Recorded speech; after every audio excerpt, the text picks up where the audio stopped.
नमस्कार, एक बार फिर से आप सभी का बहुत-बहुत स्वागत है हमारे यूट्यूब चैनल पे। आज फिर से मैं आप सभी के लिए क्लास 12 सोशियोलॉजी और बुक नंबर 2 है ये और बुक का नाम है भारत में सामाजिक परिवर्तन एवं विकास।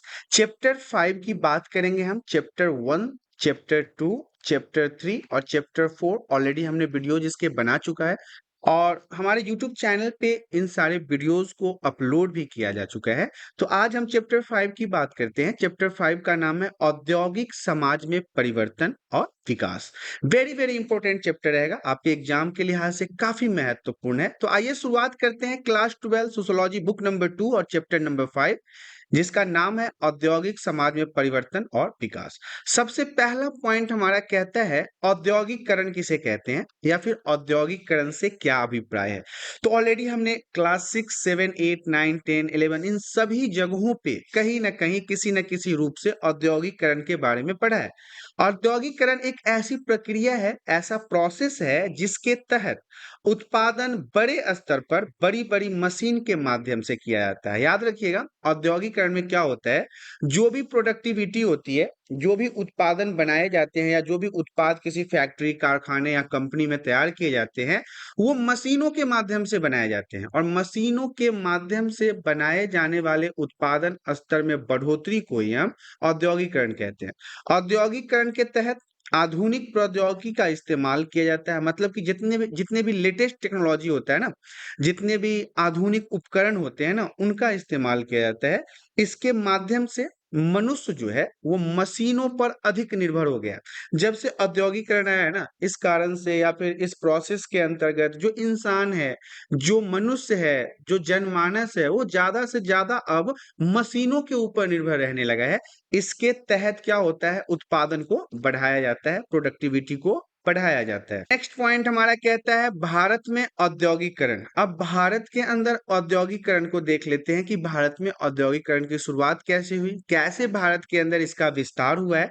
पहला पॉइंट हमारा कहता है 1999, मतलब 1999 से लेके 2000 में भारत में लगभग लगभग 60% लोग जो थे वो तृतीयक क्षेत्र, मतलब 17%, द्वितीयक क्षेत्र में 23% लोग जो थे वो प्राथमिक क्षेत्र में कार्यरत थे।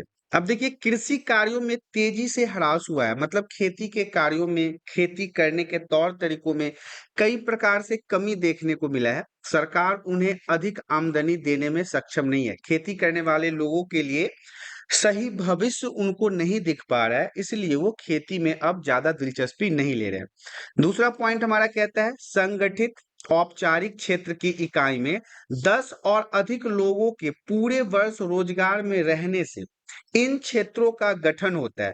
पेंशन या फिर अन्य सुविधाएं मिलती है। पेंशन कहने का मतलब है जब कोई बूढ़ा हो जाता है और उसके लाइफ को सिक्योर करने के लिए जो गवर्नमेंट की तरफ से पैसे प्रदान किया जाता है, चाहे वो कृषि, उद्योग और संगठित औपचारिक क्षेत्र की इकाई में 10 और अधिक लोगों को पूरे वर्ष रोजगार में रहने से इस असंगठित अनौपचारिक क्षेत्र में ही आते हैं। मतलब इनकी गिनती जो है वो असंगठित और अनौपचारिक क्षेत्र में ही लिया जाता है। असंगठित क्षेत्र में रोजगार अस्थायी नहीं होता, मतलब परमानेंट नौकरी नहीं होती। पेंशन एवं बीमा का समुचित प्रावधान नहीं होता। सरकारी नौकरियों में तो ये सारी चीजें होती है, लेकिन इसमें आप कह सकते हैं असंगठित क्षेत्र में रोजगार कोई परमानेंट नहीं होता, इसमें कोई प्रकार पेंशन नहीं प्राप्त होता, लाइफ इसमें सिक्योर नहीं होता है। नेक्स्ट पॉइंट हमारा कहता है भारत के प्रारंभिक वर्षों में औद्योगिकरण। देखिए, भारत के प्रारंभिक वर्षों का कहने का मतलब है कि शुरुआत के समय में, भारत के शुरुआत के समय में औद्योगिकरण किस प्रकार से विकसित हुआ, इसके बारे में जान लेते हैं।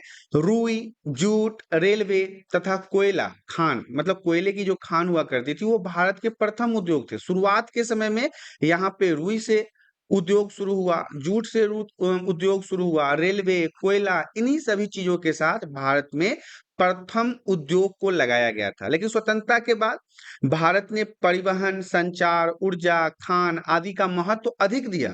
भारत की मिश्रित आर्थिक नीति जो है, जिसमें निजी आपको देखने को मिलेगा और सार्वजनिक उद्योग भी देखने को मिलेगा, ये दोनों प्रकार से शामिल किया गया है। मतलब पूंजीवाद के भी कुछ अंश आपको यहाँ पे देखने को प्राप्त हो जाएगा। पॉइंट हमारा कहता है भारतीय उद्योगों के विभाजन। भारत का जो उद्योग है उसका विभाजन कैसे किया गया है, बंटवारा कैसे किया गया है, अब हम भारतीय उद्योग के विभाजन के बारे में देख लेते हैं। भारतीय उद्योग नीति 1956 के अनुसार भारतीय उद्योग को निम्नलिखित 3 श्रेणियों में बांटा गया है। पूरे भारत के अंदर जितने भी उद्योग थे उनको 3 भागों में बांटा गया है। पहला तो है प्रथम श्रेणी, दूसरा है मध्यम श्रेणी और तीसरा है तृतीय श्रेणी। तो प्राथमिक श्रेणी, मध्यम श्रेणी और तृतीय श्रेणी, इन सभी चीजों के बारे में भी जानेंगे। लेकिन आपको ये जानना जरूरी है कि भारत के जितने भी उद्योग थे उनको मुख्य रूप से 3 भागों में बांटा गया, प्रथम श्रेणी, मध्यम श्रेणी और तृतीय श्रेणी। शुरुआत करते हैं प्रथम श्रेणी से। प्रथम श्रेणी के बारे में जान लेते हैं।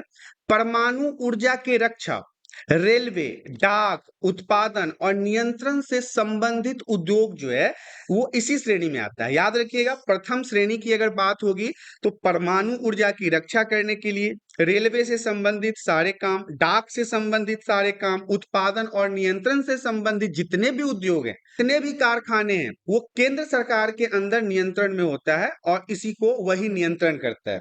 दूसरा पॉइंट हमारा कहता है माध्यमिक श्रेणी। अब देखिए माध्यमिक श्रेणी में क्या होता है, मशीन, टूल्स, फार्मा के संबंधित काम, रबर, जल परिवहन, उर्वरक, सड़क परिवहन इत्यादि जैसे भी उद्योग हैं।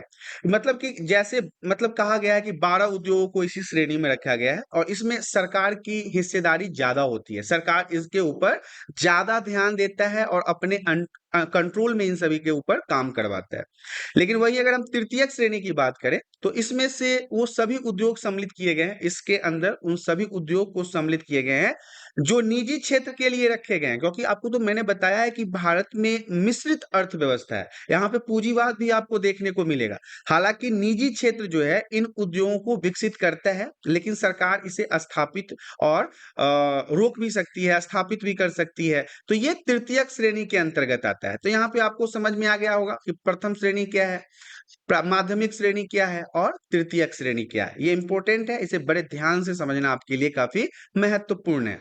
नेक्स्ट पॉइंट हमारा कहता है भूमंडलीकरण और उदारीकरण के कारण भारतीय उद्योगों में परिवर्तन। देखिए पहला पॉइंट हमारा कहता है 1990 से, कब से, 1990 से सरकार ने उदारीकरण नीति को अपनाया। भारत में अगर आपको उदारीकरण के बारे में पूछा जाए तो बताइएगा 1990 के बाद ही भारत के अंदर सरकार ने उदारीकरण नीति को अपनाया तथा हर दूर संचार, नागरिक उड्डयन, ऊर्जा आदि क्षेत्रों में निजी कंपनियां विशेषकर विदेशी फर्मों को प्रोत्साहित किया जा रहा है। प्रोत्साहित करने का मतलब है कि उन्हें अपने यहाँ इन्वाइट करके उनके कंपनी को हमारे देश के अंदर एस्टेब्लिश करना, ताकि अधिक से अधिक मुनाफा कमाया जा सके। क्योंकि उनका कंपनी अगर हमारे देश में होगा तो फिर टैक्सेस ज्यादा आएंगे, रेवेन्यू ज्यादा जनरेट होगा, हमारे यहाँ के लोगों को काम अधिक मिलेगा। इससे क्या होगा, हमारे देश की इकोनॉमिकल सिस्टम जो है वो मजबूत होगा। दूसरा पॉइंट हमारा कहता है बहुत सी भारतीय कंपनी को विदेशियों ने खरीद भी लिया। जब उन्होंने देखा कि यहाँ पे रोजगार का और व्यापार का साधन अच्छा हो रहा है तो बहुत सारी ऐसी इंडियन कंपनीज थी जिसको विदेशियों ने, मतलब बाहर के देश के लोगों के द्वारा खरीद लिया गया। ये उदारीकरण नीति का ही एक एग्जाम्पल है। तथा कुछ भारतीय कंपनियां बहुराष्ट्रीय कंपनियां भी बन गई। इससे कुछ फायदे भी आपको नजर आएंगे कि बहुत सारे ऐसी भारत के अंदर की कंपनी थी जिनकी जो ब्रांचेस था वो दूसरे दूसरे देशों में भी खुलने लगा, वो भी दूसरे दूसरे देशों में अपने पांव पसारने लगे और आज के समय में देखिए तो वो बहुत सारे देशों में फैले हुए हैं। इसी कारण से इन्हें बहुराष्ट्रीय कंपनी कहते हैं। नेक्स्ट पॉइंट हमारा कहता है इसके कारण आमदनी की असमानताएं बढ़ रही थी। बड़े उद्योग में सुरक्षित रोजगार कम हो रहे हैं, किसान तथा आदिवासी लोग विस्थापित हो रहे हैं, मतलब एक जगह से दूसरी जगह जा रहे हैं, उनको भगाया जा रहा है। तो ये सारे पॉइंट्स हैं। नेक्स्ट पॉइंट हमारा कहता है सरकार सार्वजनिक कंपनी के अपने शेयर्स को निजी क्षेत्र की कंपनियों को बेचने का प्रयास कर रही है। याद रखिएगा, जो कंपनियां सरकारी है, जो सरकार के अंदर कंट्रोल में है, वो उनके शेयर को भी निजी कंपनियों के हाथ में बेचकर मुनाफा कमाने की कोशिश कर रहा है, जिसे विनिर्देश कहा जाता है। हाल फिलहाल में आपने देखा होगा कि LIC के शेयर को बेचा गया है। तो इससे क्या होता है, इसी प्रोसेस को या फिर इसी काम को आप विनिर्देश कह सकते हैं। इससे कर्मचारियों की नौकरी जाने का खतरा रहता है। कर्मचारी की जो नौकरियां होती है उसके ऊपर खतरा मंडराता रहता है। नेक्स्ट पॉइंट हमारा कहता है भारत में उदारीकरण की प्रमुख विशेषताएं। अगर भारत में उदारीकरण, अभी हमने इससे ऊपर वाले स्लाइड में उदारीकरण की बात की है ना, 1990 से भारत सरकार ने उदारीकरण की नीति को अपनाया था। तो अब हम बात करेंगे कि भारत में उदारीकरण की प्रमुख विशेषताएं क्या है, क्या क्या खूबियां हैं भारत में उदारीकरण का, तो उसके बारे में जान लीजिए। सबसे पहला पॉइंट हमारा कहता है उद्योगों को लाइसेंस मुक्त कराना। उदारीकरण से क्या होता है, जितने भी उद्योग हैं, फैक्ट्री है, कारखाने हैं, बड़ी बड़ी कंपनियां हैं, उनको लाइसेंस मुक्त करवाना। कहने का मतलब है उनको काम करने के लिए किसी भी प्रकार के लाइसेंस की आवश्यकता नहीं है। दूसरा पॉइंट हमारा कहता है उद्योगों को अनावश्यक प्रतिबंधों से मुक्त करवाना। जितने भी उद्योग हैं, जितनी भी फैक्ट्रियां हैं, जितने भी कारखाने हैं, उनके ऊपर ज्यादा प्रतिबंध न लगाया जाए, ज्यादा उनके ऊपर रिस्ट्रिक्शन न लगाया जाए, उनको काम करने में इससे दिक्कत होता है। तो ये उदारीकरण की प्रमुख विशेषताओं के रूप में जाना जाता है। नेक्स्ट पॉइंट हमारा कहता है प्रत्यक्ष विदेशी निवेश को बढ़ाना। बाहर की कंपनियां जो हैं, जो आउट ऑफ इंडिया की है, विदेशी कंपनियां हैं, इससे वो अपने देश के अंदर आके अधिक से अधिक इन्वेस्ट करते हैं, जिससे भारत को काफी मुनाफा प्राप्त होता है। तो ये भी उदारीकरण के प्रमुख विशेषताओं के रूप में जाना जाता है। नेक्स्ट पॉइंट हमारा कहता है उद्योगों को एक बाजार के रूप में प्रयोग करना। मार्केट के रूप में प्रयोग करने में भी उदारीकरण काफी महत्वपूर्ण है। उद्योग की मांग बढ़ती है, जहां पे उदारीकरण होता है वहां पे फैक्ट्रियां, कारखाने, नई नई कंपनियां ज्यादा खुलती है, इससे उद्योग का मांग बढ़ता है। नेक्स्ट पॉइंट हमारा कहता है उद्योग और व्यापार को चाहिए नौकरशाही चंगुल से मुक्त करना। नौकरशाही के चंगुल से मुक्त करने के लिए उद्योग और व्यापार का डिमांड अधिक होता है। नेक्स्ट पॉइंट हमारा कहता है अर्थव्यवस्था पर सरकारी नियंत्रण कम करना। अर्थव्यवस्था कहने का मतलब है इकोनॉमिकल सिस्टम के ऊपर जितने भी बंदिशें होती है, जितनी भी मतलब अड़चने होती है, जितने भी उनके ऊपर रिस्ट्रिक्शन लगाई जाती है, उसको कम करना, उसके नियंत्रण को कम करना, सीमा शुल्क कम करना, जितने भी टैक्सेस वगैरह होते हैं उन सभी को कम करना, वस्तुओं सेवाओं का आयात और निर्यात पर प्रतिबंध हटाना। मतलब इंपोर्ट और एक्सपोर्ट जैसे सुविधाओं पर जो टैक्स लगाए जाते हैं, इन सभी को जो टैक्स देने पड़ते थे उन टैक्स को कम करना, उन टैक्स पर से पैसे को थोड़ा कम करके कम प्रतिशत में लेना। इससे उदारीकरण की विशेषताओं को जागृत किया जाता है और इसे उदारीकरण की विशेषताओं के रूप में देखा जाता है।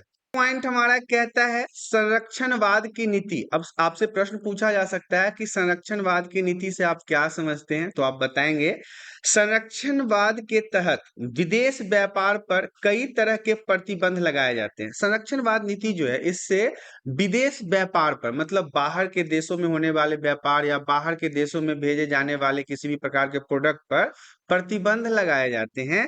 देसी उद्योगों को बढ़ावा देने के लिए प्रयत्न किया जाता है। ये जो संरक्षणवाद है ना, ये देसी उद्योग को बढ़ावा देता है, देसी उद्योग को बढ़ाने में मदद करता है। इससे लोग देश में बनी वस्तुओं को अधिक से अधिक इस्तेमाल कर देश के उद्योग का लाभ पहुंचाते हैं।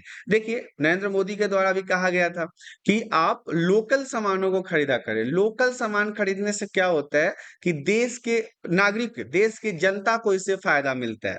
तो यही है कि अधिक से अधिक इस्तेमाल किसका होना चाहिए, अपने देश के बनी वस्तुओं का, और इससे फायदा फिर देश के लोगों का ही होता है। नेक्स्ट पॉइंट हमारा कहता है व्यवसायीकरण क्या है। व्यवसायीकरण किसी उत्पाद, सेवा या गतिविधियों में किसी चीज को बदलने की प्रक्रिया है। कहने का मतलब यह है व्यवसायीकरण के माध्यम से उत्पाद, सेवा या गतिविधि में किसी का बदलाव करना है, किसी के बदलाव करने की प्रक्रिया को ही हम व्यवसायीकरण कहते हैं, जिसका आर्थिक मूल्य है बाजार के कारोबार से किया जाना। मतलब कि बाजार, इसका जो आधार होता है ना, वो बाजार के कारोबार के रूप में ही देखा जाता है। वहीं पे अगर हम विकेंद्रीकरण की बात कर ले तो विकेंद्रीकरण भी इंपॉर्टेंट रहेगा, एक नंबर में पूछा जा सकता है।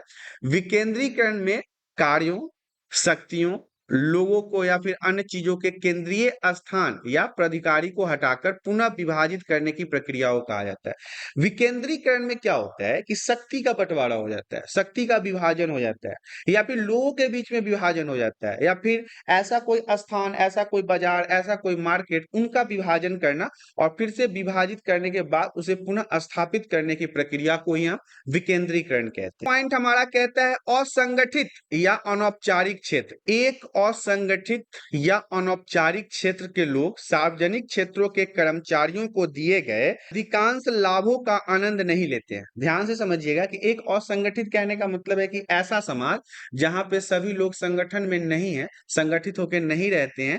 अनौपचारिक क्षेत्र के लोग से सार्वजनिक क्षेत्रों के कर्मचारी को दिए गए जितने भी लाभ होते हैं, जितने भी फायदे होते हैं, उसका वो लाभ नहीं उठा पाते हैं, उनको उसका फायदा नहीं मिल पाता है। तो ये क्या है, जैसे कि हम आपको बताएंगे कि अस्थायी रोजगार उन्हें प्राप्त नहीं हो पाता, निश्चित मजदूरी प्राप्त नहीं हो पाता, मनोरंजक लाभ नहीं प्राप्त हो पाता, चिकित्सा में लाभ आदि इसी के अंदर संलग्न किया जाता है। लगभग लगभग 90%, याद रखिएगा, 90% भारतीय आबादी जो है वो असंगठित क्षेत्रों में कार्यरत है। मतलब उनके लाइफ की कोई सिक्योरिटी नहीं है, कोई भी परमानेंट जॉब नहीं है, कब जॉब है कब नहीं है, नो पेंशन, नो LIC, मतलब सिक्योरिटी नहीं है उनके जीवन में, ऐसा है। अगर हम 100 लोगों की बात करें तो उसमें से 90 लोग ऐसे ही हैं, बस 10 लोग ऐसे आपको मिलेंगे जिन पेंशन मिलता है, जिनका अस्थायी नौकरी है। तो ये सब चीजें जो है वो असंगठित और अनौपचारिक क्षेत्र के अंतर्गत आता है। हम बात करेंगे औद्योगिकरण का आपसी संबंधों पर प्रभाव। लोग अपने परिवार को गांव में छोड़कर उद्योग में काम करने के लिए शहरों की ओर चले जाते हैं। वहां बसने के बाद और नौकरी मिलने के बाद उन्होंने अपने परिवारों को बुलाना शुरू कर देते हैं और बड़े शहरों में अस्थायी रूप से बस जाते हैं। देखिए, औद्योगिकरण में आपसी संबंध पर क्या प्रभाव पड़ता है। गांव में क्या होता है ना कि लोग एक साथ रहते हैं, एक साथ मिलजुल कर रहते हैं, परिवार संयुक्त होता है। लेकिन नौकरी के अभाव में, घर परिवार को चलाने के कारण लोगों को अपने गांव वगैरह को छोड़ के शहरों में जाना पड़ता है। और फिर अपने धीरे धीरे जब वो वहां पे सेटल हो जाते हैं, फिर अपने परिवार को भी लेके जाते हैं और फिर वो अपने गांव से दूर, अपने रिश्तेदारों से दूर, अपने नातेदारों से दूर, अपने परिवार से दूर होते चले जाते हैं। इससे संयुक्त परिवार का क्या हुआ है, विघटन हुआ है और एकल परिवार, छोटे छोटे परिवार का यहाँ पे उदय हुआ है। पॉइंट हमारा कहता है कार्य व्यवस्थाएं। अब कार्य व्यवस्थाओं के बारे में जान लेते हैं कि कार्य व्यवस्थाएं क्या होता है। कार्य व्यवस्थाओं को समझना इंपॉर्टेंट है क्योंकि 1-2 नंबर में ये भी प्रश्न आपसे पूछा जा सकता है। सरकार ने कार्य की दशाओं को बेहतर करने के लिए, अच्छा बनाने के लिए बहुत से कानून बना दिए हैं। सरकार ने कोई कमी नहीं किया है कार्य व्यवस्था को मजबूत करने के लिए, क्योंकि उसने कई प्रकार के कानूनों का निर्माण किया है ताकि व्यवस्थाएं अच्छी हो सके, बेहतर हो सके। जैसे कि दूसरे पॉइंट में खादान एक्ट 1952 ने मजदूरों के विभिन्न कार्यों को स्पष्ट किया है। भूमिगत खादानों में मजदूरों के आग, बाढ़, ऊपरी सतह के धंसने, क्षय रोग आदि का खतरा रहता है। इसलिए सरकार ने कई प्रकार के ऐसे कानून बनाए हैं ताकि इन मजदूरों का सही तरीके से देखभाल किया जा सके। नेक्स्ट पॉइंट हमारा कहता है घरों में होने वाला काम। अब हम इसके बारे में भी जान लेते हैं। घरों में आज अनेक काम किए जाते हैं। लेंस बनाना, बीड़ी बनाना, जरी का काम करना, अगरबत्ती का काम करना, गलीचे बनाना, अन्य कार्य जितनी भी चीजें हैं ये महिलाएं एवं बच्चों के द्वारा घर में ही किए जाते हैं। एक एजेंट होता है, इन्हें कच्चा माल दे जाता है और पूरा करवा के ले जाता है। तो ये घरों में होने वाले लघु उद्योग कह सकते हैं या छोटे छोटे काम कह सकते हैं। अक्सर ये आपको शहरों में भी देखने को मिलेगा, गांव में भी देखने को मिलेगा। नेक्स्ट पॉइंट हमारा कहता है हड़ताल एवं मजदूर संघ। अब देखिए इसके बारे में भी जान लेते हैं। फैक्ट्री तथा अन्य उद्योगों में कामगारों के जो संघ होते हैं ना, जो मजदूरों का एक संघ होता है, हर जगह आपको देखने को मिलेगा, जिसमें जातिवाद तथा क्षेत्रीयवाद पाया जाता है। ये मजदूर संघ होता है। अपने अपने जाति के हिसाब से ये अपने अपने संघ का निर्माण करते हैं, अपने अपने ग्रुप का निर्माण करते हैं और इनके ऊपर अगर कोई प्रॉब्लम आ जाता है तो फिर वो उसके लिए आंदोलन करते हैं। नेक्स्ट पॉइंट हमारा कहता है मजदूर संघ। अब देखो मजदूर संघ में क्या होता है, किसी भी मिल कारखाना फैक्ट्री जो भी होता है उसके कारखानों में मजदूरों के हितों की रक्षा के लिए, उनके अच्छे भविष्य के लिए, अच्छी सुविधाओं के लिए क्या किया जाता है कि उनकी रक्षा करने के लिए मजदूर संघ का गठन किया जाता है, एक ग्रुप का निर्माण किया जाता है। उस ग्रुप के निर्माण से क्या होता है कि उनके हितों की बात की जाती है, उनके जीवन को बेहतर बनाने की बात की जाती है, उनके अच्छे भविष्य की बात की जाती है, उनके पेंशन, उनके LIC, उनकी सिक्योरिटी की बात की जाती है। तो ये मजदूर संघ का काम होता है कि मजदूर संघ ऐसे ही काम करते हैं। नेक्स्ट पॉइंट हमारा कहता है हड़ताल। अब हड़ताल के बारे में जान लेते हैं कि हड़ताल क्या होता है। अपनी मांगों को मनवाने के लिए कर्मचारी हड़ताल करते हैं। कई बार ऐसा होता है ना कि कोई जो मजदूर होते हैं या फिर संघ के अंदर जो लेबर वगैरह होते हैं वो काम करते रहते हैं लेकिन उनकी सैलरी नहीं बढ़ाई जाती है, उनको बोनस नहीं दिया जाता है, उनको सही तरीके से रख-रखाव नहीं मिलता है, उनके भोजन सही तरीके से नहीं मिलते हैं। तो ऐसे में मज़दूर क्या करते हैं, हड़ताल कर देते हैं और हड़ताल करके वो अपनी बातों को मनवाते हैं। तो अब हम बात करेंगे तालाबंदी के बारे में कि तालाबंदी किसे कहते हैं। मिल मालिकों द्वारा मिल के मुख्य द्वार पर ताला लगाना तालाबंदी कहलाता है। जो फैक्ट्री होता है ना, जो कंपनी होता है ना, उसके मेन गेट पे ही ताला मार देना तालाबंदी कहलाता है। 1982 की बंबई टेक्सटाइल मिल की हड़ताल जो व्यापार संघ के नेता दत्ता सामंत के नेतृत्व में हुई थी, जिसमें लगभग 2.5 लाख कामगारों के परिवार पीड़ित और उनकी मांग बेहतर मजदूरी तथा संघ बनाने की अनुमति प्रदान करना था। इन्होंने क्यों आंदोलन किया था कि ये चाहते थे 2.5 लाख मतलब जो मजदूर थे उन्होंने हड़ताल कर दिया सिर्फ इसलिए क्योंकि इनका डिमांड था कि अच्छा भविष्य हो, उनकी सैलरी बढ़नी चाहिए, उनको बोनस मिलना चाहिए, उनके परिवार की स्थिति बेहतर होनी चाहिए और साथ ही साथ मजदूरों को संघ बनाने का मौका मिलना चाहिए। तो इस बात को लेकर इन्होंने अनशन किया था। कामगार किसी अन्य मजदूरी या अन्य काम क्षेत्र पर करने पे मजबूर हो जाते हैं। देखिए क्या होता है कि जब मजदूर होते हैं ना, उनको अगर सही तरीके से एक जगह से उनका पेट नहीं भरता है, तो वो अलग-अलग भटक-भटक के काम करने के लिए मजबूर हो जाते हैं। तो ये कुछ महत्वपूर्ण पॉइंट्स थे आपके इस चैप्टर में। अगर कुछ ऐसा पॉइंट्स है जो आपको समझ में नहीं आ रहा, तो आप हमें कमेंट करके बता सकते हैं। हम कोशिश करेंगे कि आपके लिए पुनः उस पॉइंट्स को स्पेशल वीडियो बना के बताया जाए। तो आशा करता हूँ वीडियो में दी गई जानकारी आप सभी को पसंद आया होगा। जानकारी पसंद आया तो वीडियो को लाइक ज़रूर करें और चैनल पे पहली बार आए हैं तो चैनल को सब्सक्राइब कर लें, ताकि इसी प्रकार के एजुकेशनल वीडियो आपको हमेशा प्राप्त होता रहे। आज के लिए इतना ही, धन्यवाद।